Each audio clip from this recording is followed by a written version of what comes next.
Main reason why women hate, but secretly love, secretly wants solid and attractive men is because, simply put, I'm just going to summarize it here, is because they are hard to control. Now, this is just the umbrella statement of what I'm about to go to in depth, but the main reason is because they're hard to control. Guys, we all know that most men nowadays are easy as hell to control and easy as hell to manipulate because they are thirsty. Okay, I'm gonna get into it. This is Tarek Talks, and we're gonna talk about this subject, right?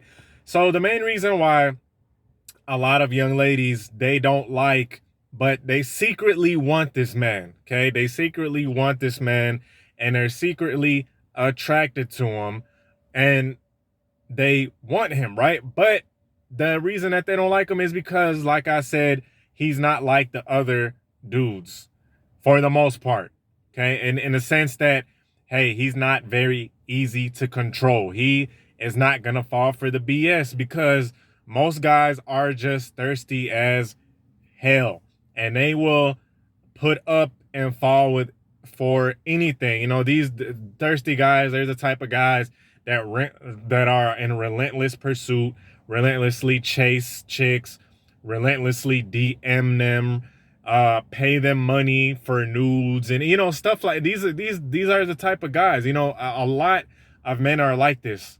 Okay, unfortunately, a lot of men are like this.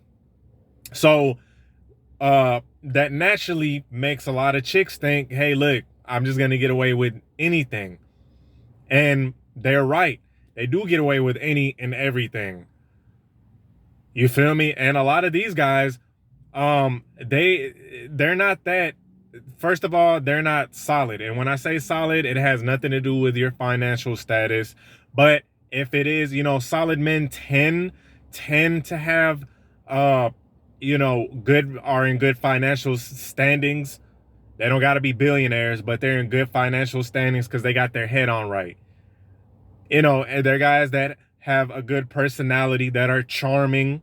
And on top of that, you put attractive, or what the chick might consider attractive, and you have that. And that's not very common. That's not very common. You got a solid and disciplined and attractive guy. He works out. He definitely has other chicks that are looking at him. Okay, so it's not just him that thinks he's attractive, right? There's actual proof. These guys are extremely hard to come by. They're very hard to come by. Most guys are not attractive and they're thirsty as hell. So, unfortunately, a lot of chicks are going to come in and think that this guy, even though he is attractive and even though he does have options and even though he is a solid guy, they're going to automatically be like, yeah, he's like the others. He's thirsty and he's just going to kiss the ground that I walk on, until he proves them otherwise. Because a lot of times these guys, they develop themselves. They develop themselves through self-improvement, working out, understanding how life is, understanding the mechanics, and most importantly, understanding themselves, which is how they gain that respect for themselves, which is how they gain that internal respect for themselves, because they took their time. They took time to improve. They had those lonely nights. They had those lonely Saturdays. They didn't engage in partying and all that good shit, right? For quite some time. Now, am I saying that they didn't engage in that? Nah, I'm not saying that at all. But I'm saying for a lot of their time, they spent time on themselves, and it shows. It shows in how they look and how they carry themselves. And of course, they're gonna get they're gonna get young ladies that are attracted. They're gonna get young ladies that are gonna want to be attracted. And here's the thing: a lot, even though the chicks are attracted, they're not gonna like that. They're not gonna like that. And these are the type of guys that a lot of chicks complain about, right? These are the type of guys that a lot of chicks be complaining about. Like, oh, he went this and he went that, and he was uh controlling, whatever. And what they mean by controlling, right, quote unquote, is that this guy has standards. Is that she was doing something that he wasn't fucking with, that he wasn't vibing with. And he told her straight up, like, look, I'm out. I'm not dealing with this. And now she's like, damn, I lost a good one. I lost a real good one. So, you know, they're going to come up with all of these narratives about how he was controlling and oppressive and all that stuff. Now, does that type of stuff happen? Of course it does. Of course it does. But a lot of times, you know, in translation, when they say a guy was controlling and he just thought he was all that, they'll say stuff like that. He just thought he was all that. And he just thought he was the shit. Let me translate what that means. It meant that he was probably getting more attention than her. Right? He was probably getting more attention from young ladies. And he was getting way more attention than she was.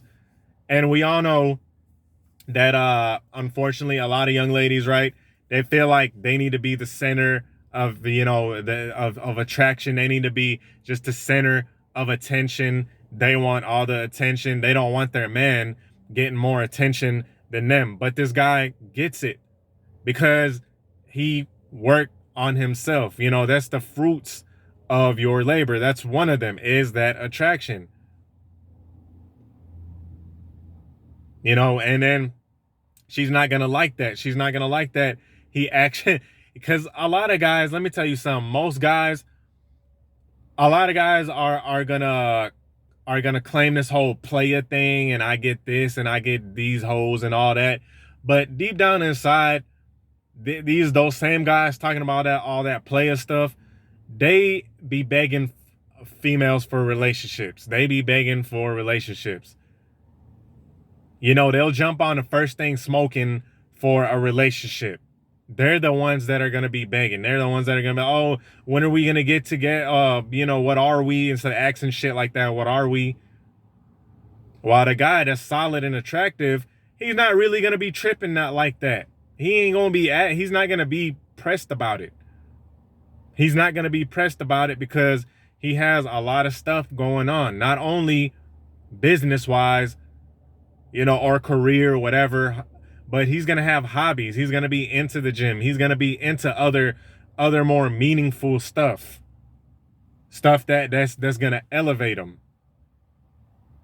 And what that translates to is he's not, you know, she's not going to have that much control over him. If anything, he's going to sway her to do stuff.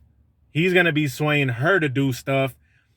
And if things don't work out between him and her, she's going to feel played because she's going to be like, damn, I feel played because I was doing all this stuff for this guy. And I still, you know, still ended up empty-handed. And it's not even a fact that these chicks are mad because some of them get mad because the guy coerced or convinced them to do that. He didn't force, he convinced them. They did it all off their own volition. But they get mad at the fact that they felt like the man was in control. They get pissed. That irritates them because a lot of them feel like they're the ones that should be making a man change everything about himself. You know, they're the ones that feel like men should just alter their whole lifestyle to be with them. That men should actually be grateful to actually be with her, right? But the roles are reversed with this type of guy. And a lot of, you know, I made videos about this, about how females can't help themselves with a guy that they are sexually attracted to. They can't help themselves. They start doing all the things that quote unquote thirsty men do. They're the ones that are a little more aggressive. They're the ones that are trying to please the guy. Yeah, this does happen, guys. This does happen, fellas. Believe it or not, this stuff does happen. Believe it or not, that stuff does happen. It doesn't happen very often. So a lot of guys might call this cap because they don't see it happen very often, but it does happen. And these are the type of guys that a lot of chicks will complain about. These are the guys that are going to be like, oh, he was, he was egotistical. They might call him a narcissist, stuff like that. And is there some cases where that's true? Yes. I'm not downing that at all. But a lot of times, it's just because the guy had standards and she just did not meet them. She just did not meet them. And that made her want him even more, because how dare a man have standards? How dare a guy come in with standards and boundaries? How dare a man just come in and just have some kind of rules and not just obey to her wishes? And this is truly how they feel. So that, there's a thin line between love and hate. All that trash talking and stuff like that, she's not going to do that for a guy that she didn't care about. She ain't going to do that to the nice guy or the simpy guy that worshiped the ground she walked on. No, she's going to do that to the guy that she really couldn't get like that, because that ego was hurt. Right? So anyway, with that being said, I hope this video helped, or hope it was entertaining. Peace.